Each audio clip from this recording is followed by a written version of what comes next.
July 22nd, 2011. A man in a police uniform arrived on the small island of Utøya, roughly a 40-minute drive from Oslo. Over the following 72 minutes, hell would be unleashed. He opened fire on the teenage campers, executing 69 of them systematically, calmly, without hesitation. That man was Anders Behring Breivik, and his attack marked the deadliest day in Norway since the Second World War. But this isn't just a story of a massacre, it's the story of what led to it. The years Breivik spent in growing isolation, retreating into a world of online extremism, narcissistic fantasy, and delusional self-importance. It is the story of the 1,500-page manifesto he wrote to justify it all, and a police response so sluggish, so disorganized, that it allowed him over an hour to gun down his victims. When we look at Breivik today, we see what many refer to as a monster. The actions he carried out on July 22, 2011 are some of the most morally reprehensible acts we can think of, due in part to the sheer number of people he killed, but even more so because of who they were. They were children and teenagers. It's rare that somebody simply wakes up and decides to carry out an act of terrorism, much less on this scale. There is almost always a long period of isolation and radicalization in the lead up to the attack, during which society has an opportunity to stop things from escalating out of hand. Occasionally, we're successful. Far too often, we're not. With Anders Breivik, society missed the opportunity time and again to intervene before he carried out this attack. Even as events were unfolding on that fateful July afternoon, a series of mistakes and sloppy police work resulted in dozens of innocent teenagers being slaughtered. Now, while Into the Shadows does not excuse any of the actions carried out by Breivik under the guise of mental illness or his past traumas, we cannot help but wonder whether things would have played out differently had his life gone in a different direction. From his earliest years, there was something off about Breivik. He was the odd one out and wasn't very good at making friends. These quirks could possibly be chalked up to the extremely volatile relationship that he had with his mother, Venture Behring. We can see this play out all the way back in his early years, including when he was still an infant. His mother had long suffered from mental illnesses, ranging from borderline personality disorder to depression, which took a toll on her children, specifically on Anders, even in his earliest years. While he was still in the womb, she believed that the kicks she felt from him was his attempt at hurting her. After giving birth, she stopped breastfeeding him extremely early, saying that he was, quote, sucking the life out of her. This could be categorized as a bit of a rocky start, but it paled in comparison to what would lay ahead. His mother, in addition to being extremely unstable, was abusive, oftentimes telling Anders that she wished he was dead. She struggled to take care of the family and would occasionally consider abandoning them altogether, although she never acted on that. She would, however, establish an arrangement where she would drop Anders off with family who worked for child welfare services over the weekends. It didn't go unnoticed to them that the relationship between Wenche and her son was fraught, and the department decided to open an investigation. Both mother and son were brought in for multiple interviews with CWS, and what they found was disturbing. They noted that Venture did indeed have borderline personality disorder in addition to being bipolar. She also sexualized her son, projecting sexual fantasies onto him. The report investigators filed was damning, stating that urgent action is crucially needed to prevent a severely skewed development in the boy. Despite all of this, he was allowed to continue living with his mother, and CWS visits eventually stopped altogether. He would never be placed in care again.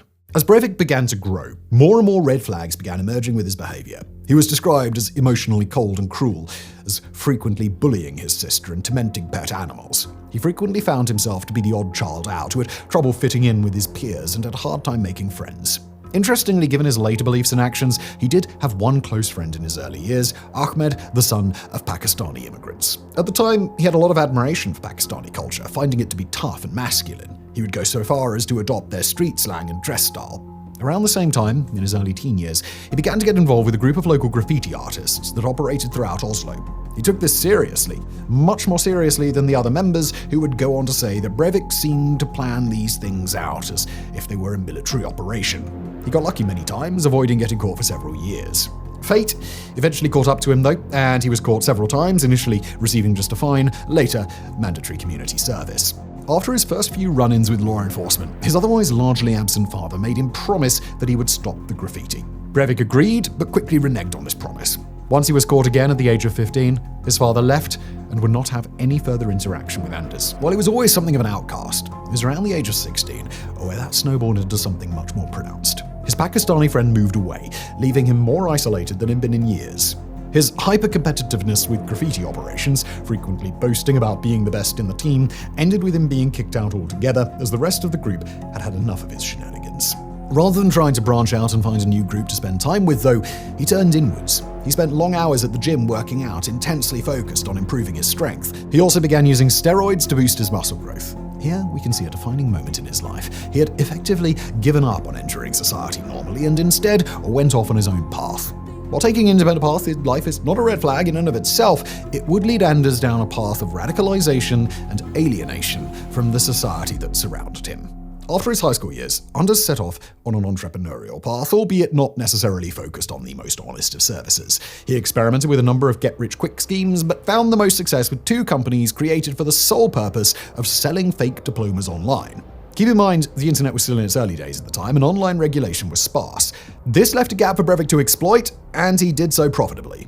Under the guise of selling the diplomas as decorative, with signatures from non-existent people without any affiliation to the university being represented, these businesses were operating a sort of grey area of the law. It wasn't explicitly illegal, but they were clearly selling fake documents with the intention of defrauding others. They were quite successful, with police investigations after his arrest estimating that he made somewhere in the vicinity of 4 million Norwegian kroner, which equates to roughly $625,000 at the time, just shy of $1 million today after inflation.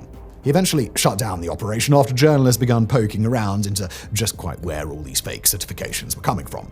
This was, in his words, the end of the golden days. From there, he tried his hand at several other ventures, ranging from telemarketing to advertising, even an IT consultancy, but none of these succeeded.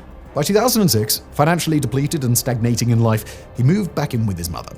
This return to his childhood bedroom can be seen as the culmination of retreat from broader society, which began earlier in our investigation while covering his fall from the graffiti group that he was a part of in his teenage years. This was a fall into essentially total isolation. He had no jobs, no friends, no romantic relationship, and retreated into his bedroom for the vast majority of the day to play World of Warcraft. His life was stagnating. Breivik had been right-wing for most of his life and had been a member of the Progress Party, which combined right-wing populism with national conservatism. This party has long been in favor of significantly more restriction on migration to Norway, but was not an extremist organization.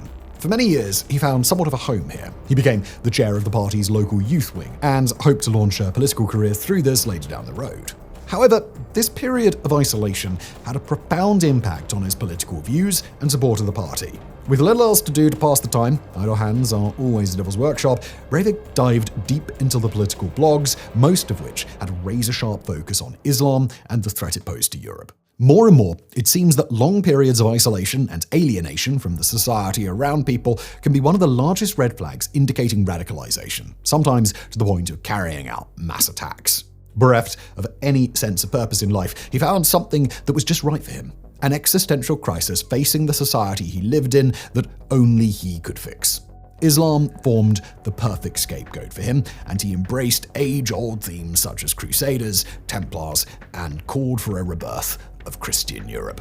It must be said here, though, that Breivik's invocation of Christianity should be viewed skeptically. He described himself as a cultural Christian, resting on symbolic themes from history that involved the faith, but was not spiritually committed. He did not attend church, he didn't pray or demonstrate any aspects of personal faith at any point throughout his life leading up to his arrest. Rather, he was quite critical of Christianity. He condemned the church as being too weak and pacifist.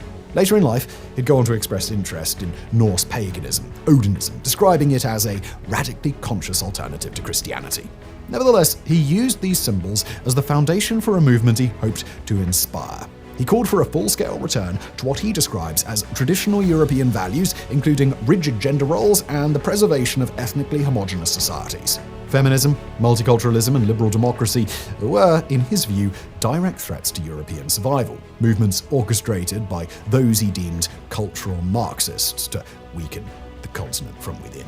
Beneath the surface-level historical and religious aesthetics, Breivik wasn't constructing a return to tradition. He was laying out a blueprint for authoritarianism, wrapped up in nostalgia and fueled by grievance.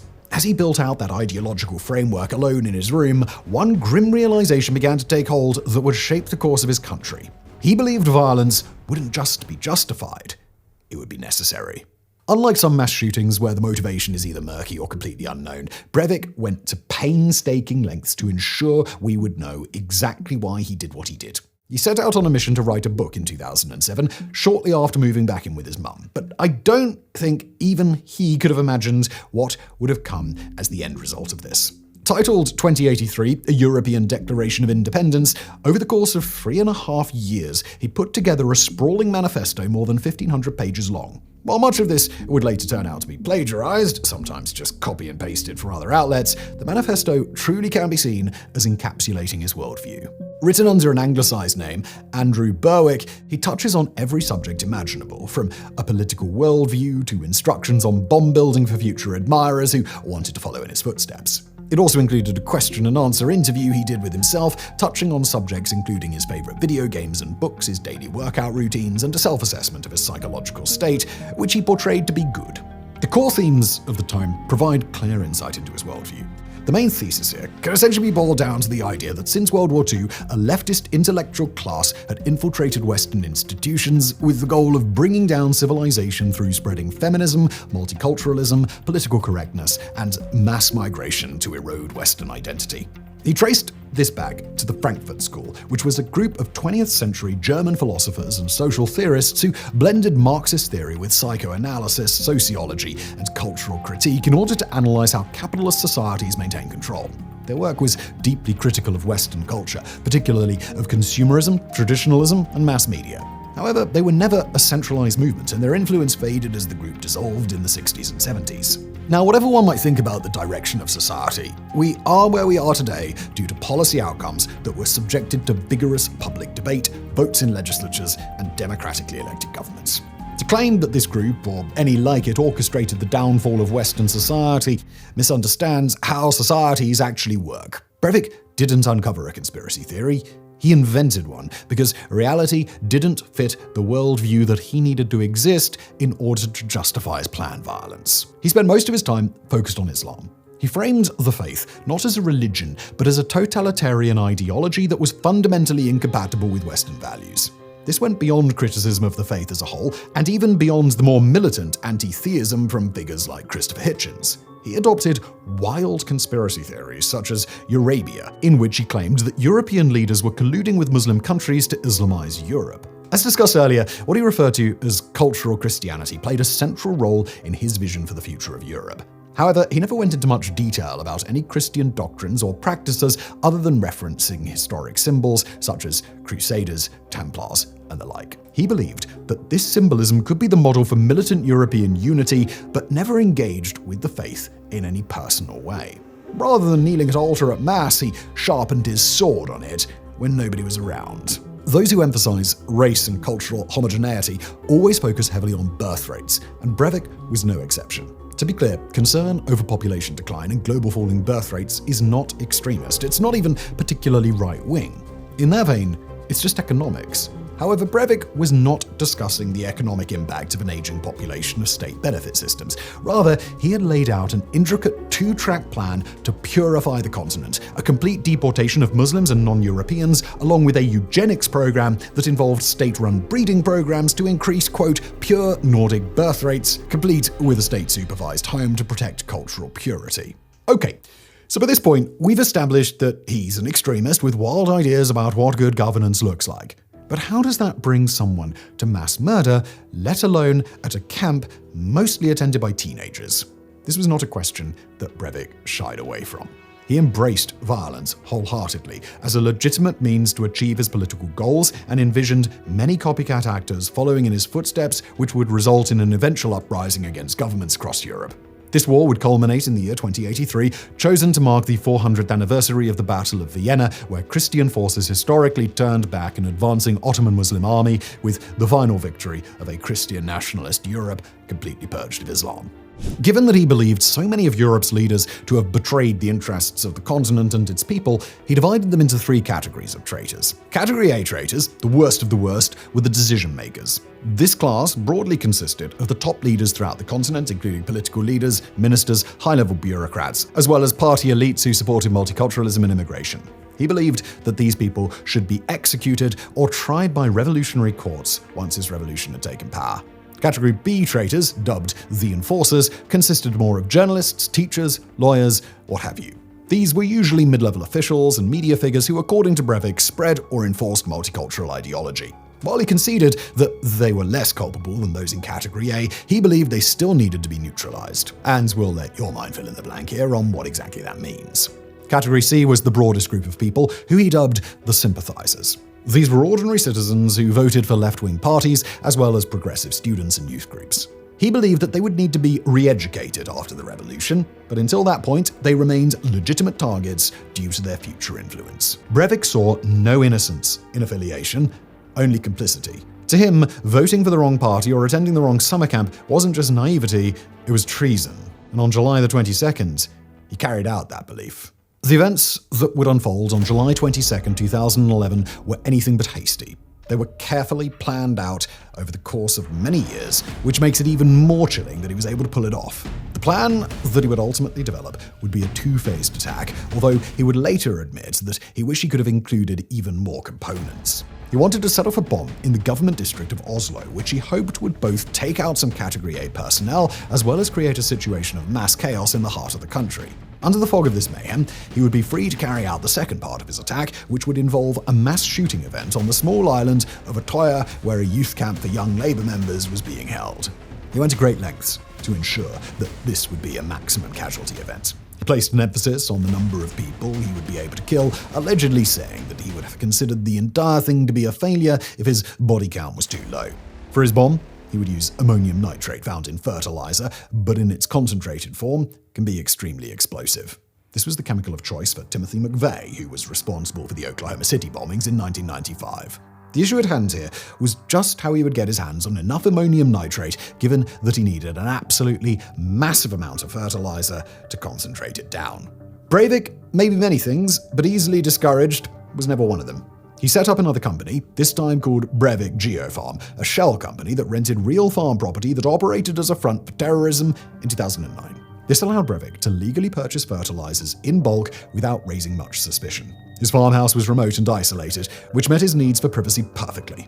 He wasted little time converting the inside of the farmhouse into a makeshift bomb lab. By the time the attack took place, he had purchased over 6 tons of fertilizer, which he laboriously concentrated down into its volatile ammonium nitrate form. As for the second part of his attack, he knew he would need to get guns, ideally multiple, and he would need ammo, a lot of it. He read extensively of a booming black market for firearms in Prague online, and in 2009 went there believing he would be able to purchase fully automatic weapons, grenades, and pistols. We're not entirely sure how that trip went. He didn't appear to have any connections there, so whether or not he spent his time there aimlessly walking the streets of Prague looking for military-grade weapons being sold on the street is not clear. Regardless, he left and returned to Norway empty-handed. He knew that this was the riskiest part of the operation so far. While he had plausible cover for his massive purchase of fertilizer, obtaining firearms could tip off authorities and get him in trouble, putting a stop to his grand plan before he got started. In order to minimize the risks of getting caught, he decided to go the legal route to get whatever firearms he could back in Norway. He joined a local shooting club in order to begin the process of obtaining the necessary permits and would use these to acquire 2 firearms, one Glock 34 semi-automatic pistol, as well as a Ruger Mini 14 semi-automatic rifle. Given his clean criminal history, aside from the occasional run-in as a teenager for graffiti, he was able to purchase these with minimal difficulty. Once he had his hands on the firearms, it was just a matter of choosing the right day to carry out the attack. And that day would be July 22, 2011. With years of preparation, Breivik began the day of July 22, 2011, determined to outsmart the police at every turn in order to have a maximum casualty event. At 3:17 p.m., he parked his white Volkswagen Crafter van outside the H Block, the main government building that housed the Prime Minister's office among other senior officials. The vehicle had a 950-kilogram ammonium nitrate fuel oil bomb, which would pack a hell of a punch. Officially, this was a no parking zone with restricted vehicle access, and security did take note of this van being there without authorization. However, security for exactly that situation had become lax over the years as contractors, delivery drivers, and others on official business would frequently park there without authorization. A rule that used to be strictly enforced had become, at best, a suggestion after countless false alarms being raised over stray vehicles. As a result, no immediate action was taken to investigate or remove the van. Breivik wasted no time getting out of there. The bomb was armed via a time-delayed fuse, buying him roughly a 10-minute head start. Dressed in police attire, he left the van and made his way to another vehicle that he had parked close by and made his escape without anyone knowing what was going down. At 3:26, the bomb detonated. The blast was devastating to buildings and people in all directions. It would ultimately claim the lives of 8 people, with over 200 more injured, many severely. Prime Minister Jens Stoltenberg had been inside his residence a few blocks away and was unharmed. As luck would have it, he had originally planned to be working in the targeted building that afternoon, but changed his schedule last minute, potentially saving his life, as his office was completely destroyed. The immediate aftermath in bomb sites is always pure chaos, and this would be no different. Smoke, dust, and ash clouded the air. People were screaming. Ambulances, police sirens wailed as they rushed into the scene, knowing full well they could be putting themselves in danger if there were any further blasts. Utøya was about a 40-kilometer drive from Oslo. The blast was loud enough to be heard from his getaway car when it went off, sending a devilish smile across his face. He gets confirmation of the blast's impact on the radio and knew the police and national security personnel would be busy securing the capital, giving him the perfect window to operate in. Still dressed in his police uniform, he made his way west in his car with several hundred rounds of hollow point ammunition. Now, unlike normal rounds that simply pierce through their target on impact, these bullets are designed to expand upon entering the body. This made them significantly more deadly than traditional rounds, virtually eliminating the possibility of a through-and-through bullet wound that would be survivable. Breivik arrived at Utøya, a small dock from which a ferry runs to Utøya, at 4:57 p.m. Upon getting out of his car, he greeted the dock workers and presented himself as a police officer sent from Oslo in order to secure the islands because of the blast. He had his Glock 34 pistol holstered in his hip and his Ruger Mini 14 rifle stashed away in one of the 2 cases that he brought with him onto the ferry, which, he explained to the staff, contained bomb-detecting equipment. It's believed that Breivik boarded the ferry for the little island at 5:17 p.m., joined by Monica Bosai. Monica was the island's administrator and longtime organizer of the Labour Youth in Norway, who had over the years been given the nickname of Mother Utøya. She welcomed Anders onto the ferry and radioed for the security guard on the island that a police officer was coming over. The guard, Trond Berntsen, was unarmed. The largest security threat imagined during a trip like this would be breaking up a political argument between teenagers that got too heated. Utøya was not far from shore, and the ferry ride took under 10 minutes. As they were walking up to the main building on the island, Monica and Bernstein grew suspicious of Breivik and his motivations for being there. As his rather weak cover began to unravel, Breivik pulled out his Glock pistol and opened fire, killing both of the adults walking with him. From that point, there was no going back even if he wanted to. The bomb had gone off, he was on the island, and 2 people were already dead. Not that he gave any indication that he wanted to. He ended up shooting both Monica and Trong extra times to ensure that they were dead before reloading and moving up to the main building. Those first shots rang out at 5:22 p.m., and the first call to police was placed just 3 minutes later at 5:25. Now keep this time in mind, as it will become crucial later on. Breivik began moving through the island methodically, shooting almost anyone he could see on sight. He started in the main building, shooting victims hiding under beds, in the showers, behind furniture. Always focused on maximizing his kill count, he would circle back around to wounded individuals to shoot them again, ensuring they did not leave the island alive. He would go on to essentially circle around the island, looking for fleeing or hiding campers, shooting as soon as he saw them. Given how close the mainland was to the island, some of the campers attempted to swim. This was hardly a safe passage, though. Breivik saw campers attempting this path and fired at them each time he saw them. Ultimately, 6 would die in the water attempting to swim to safety. Still awaiting a police response, local civilians, who were close enough to hear the dozens of gunshots ringing out, launched their own boats to pull people fleeing out of the water, putting themselves at great personal risk to save countless lives. In the early minutes of the attack, these brave civilians were the only ones who came to their aid.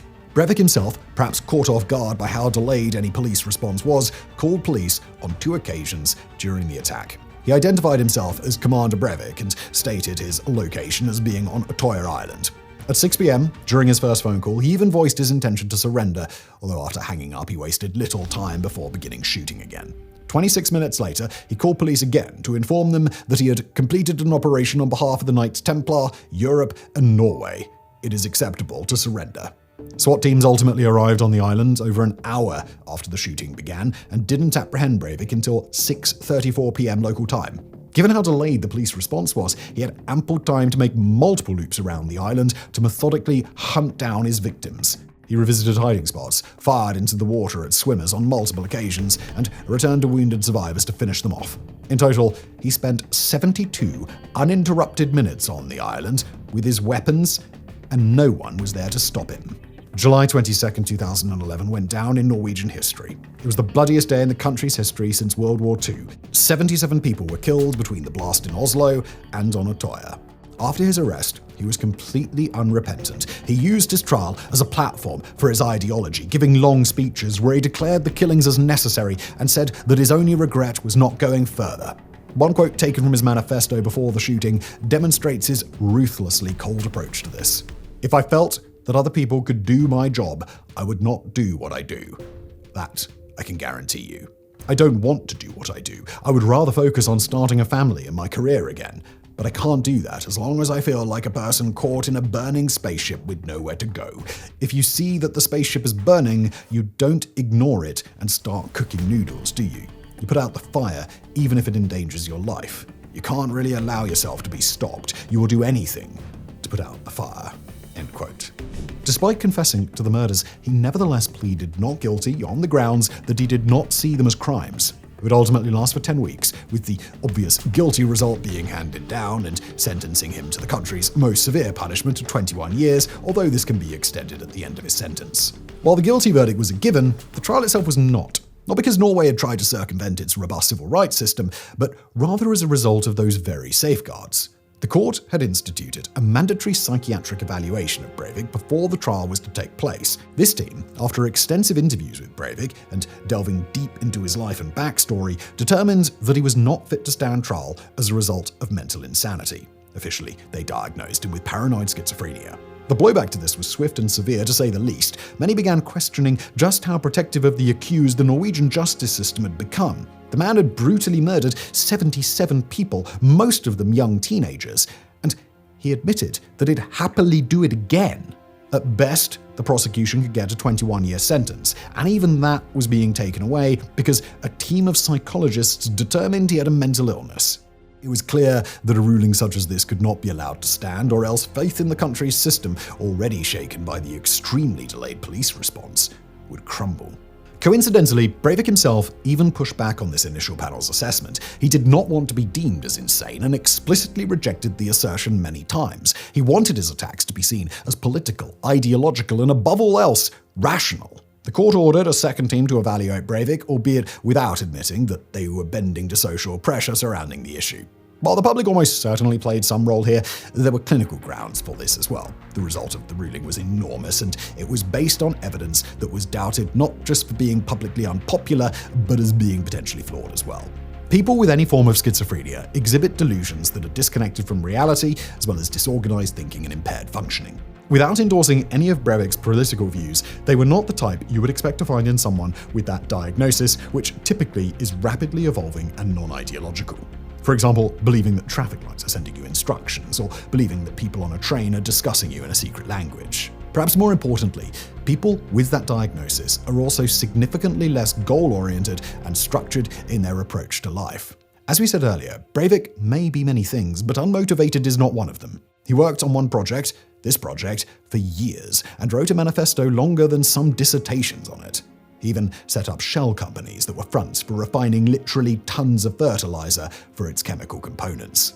The second team weighed all of this and came back with a separate diagnosis. They found that he had narcissistic personality disorder, which did not rule him insane, and therefore he was fit to stand trial. Most controversial of all in the aftermath of the attack was the failure of the police to mobilize fast enough. Remember, Breivik had over an hour of completely uninterrupted time to carry out his mass shooting on the island. If they had reached the island even half an hour earlier, dozens of lives would have been saved. An investigation was put together, and the Dzhov report was released in 2012, depicting a series of failures that came together to create the perfect storm. From the outset, the attack benefited from a series of security failures on the government's part. In some countries, parking a bomb-laden vehicle next to the head of state's office and walking away is unthinkable. What happened in Norway was years of lax security that resulted in a normalized situation of unauthorized vehicles parking near government buildings, which Breivik was able to use to his advantage.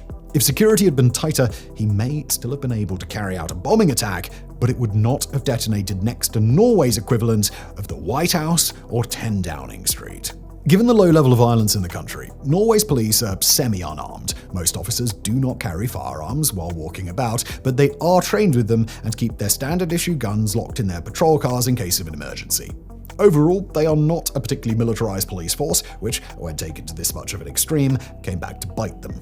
The report reveals that there was only one police helicopter for the entire country, which itself was rendered inoperable that day as its crew was on vacation. There's no indication that Breivik knew of this vacation, and it's highly unlikely that something in that level of detail would be public. Chalk it up to bad luck, but this made all the difference. Had the Delta SWAT team been able to board the helicopter, they could have arrived on Utøya in a matter of minutes. While it's impossible to estimate how many lives were lost because of this, it is certain that the death count would have been dramatically lower, likely dozens lower, than it was. With the helicopter option out of running, police had no choice but to cross via boat. They sped towards the dock, but still had an enormous distance to cover. As a result, they didn't arrive at the dock until 6:09 p.m., almost 45 minutes after the first call was placed to the police. To make matters worse, they attempted to all fit into what's called a rigid hull inflatable boat to carry them across the roughly 600-meter stretch to Utøya. They barely all got in when they realized that this was not going to work. Their body armor and the number of officers was far too great for the inflatable boat to handle, and it began taking on water. Worse still, this ended up stalling their motor, leaving the vessel completely inoperable for even a smaller team to take. Once again, Norwegian civilians who put themselves in grave personal danger are the ones that saved the day. The police used 2 civilian boats that had arrived to make the crossing, although, again, not all the officers could fit. All of this was happening as gunshots and screaming could be heard just a few hundred meters away, with the police powerless to stop it. After a full hour, the first team landed on the island and quickly began a search at 1825. After another 10 minutes, they located Breivik, who surrendered without putting up any resistance. The SWAT team had gone in expecting a firefight. They were actually caught off guard by how he immediately surrendered. He knew it was over, and he wanted to be taken alive. Police testimony stated that he put his hands high above his head, and that despite the circumstances, it was a completely normal arrest. The after-action rundown from the Gjorv report was even more scathing. The entire response was a disaster, but it brought several previously unknown factors to light. For example, a pedestrian had reported a suspicious individual in a police uniform carrying a pistol entering an unmarked grey van 10 minutes after the Oslo bombing. This tip, which included the license plate number, was noted but not acted on for nearly 2 hours. Furthermore, reports emerged that police had actually declined offers from private boat owners to assist in reaching the island, which further delayed the arrival of the Delta team. Overall, the report condemned a system that failed on numerous levels when put under pressure, and while these individual components made for attention-grabbing headlines, there was no escaping the reality. It was not just an issue of scheduling regarding a helicopter rescue team or parking restrictions. It was the system itself that had failed to deliver that day. The details of the report are damning. The nationwide alert system failed to disseminate critical information promptly, which hindered a coordinated response between different departments and locations. There was an overall lack of leadership throughout the ranks, with nobody stepping up to take charge of the situation for far too long. Even once that began, there was poor communication within the police force, which only further delayed the arrival to the island. The name Anders Behring Breivik is now synonymous with cold-blooded extremism, not because of a moment of madness, but because of a calculated campaign built on hatred, isolation, and delusion. What happened on July 22, 2011 wasn't the work of a chaotic mind lashing out, but rather the end result of years of planning. A project shaped in silence, fed and amplified by online echo chambers, and ultimately expressed through an act of unspeakable violence. Breivik's goals were never just to kill. They were to broadcast his message, to inspire others to carry on the fight after his arrest. The bomb in Oslo and the bullets were meant as opening shots in what he believed would develop into a wider war. In the years since, the landscape of terrorism has changed and evolved, and not for the better. The 2019 Christchurch mosque shooting in New Zealand, where 51 worshippers were killed during Friday prayers, exemplifies this shift. Simultaneously, Europe has grappled with a resurgence of Islamist terrorist attacks. Incidents such as the 2020 Vienna shooting and the 2023 Brussels attack demonstrate the persistent threat posed by radicalized individuals and groups, as well as a broader trend towards the normalization of classifying civilians as legitimate targets. Today, Breivik remains incarcerated, still an arduous believer in his original motivations, although in recent parole applications he has said that he regrets targeting the children. This mea culpa lasted all of 5 minutes before he confessed that the attack was necessary under cross-examination. For its part, Norway's police system has implemented numerous reforms after the crisis to be able to respond to any future terrorist attack in a much faster and much more organized way.